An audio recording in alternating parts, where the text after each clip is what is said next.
Some news you can use. The Rader family is starting up a flowery event. It's an entire festival dedicated to sunflowers.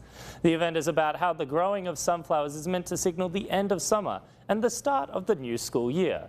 The family has run this event for over 5 years. Co-owner of Rader Family Farms, Linda Rader, says she feels nostalgic of her childhood and wants to bring her happy memories to the future generation. It's kind of a sign that it's time to go back to school. I remember my kids' kindergarten teacher gave them a packet of sunflowers early in the summer and told them to plant it. When it bloomed, it would be time to go to kindergarten. I thought that was so cute, and that's right.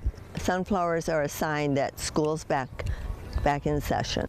This year, the farm will feature 19 types of sunflowers, and in the fall, the family farms will have their annual pumpkin patch. If you missed out, don't worry. The event will continue on next week.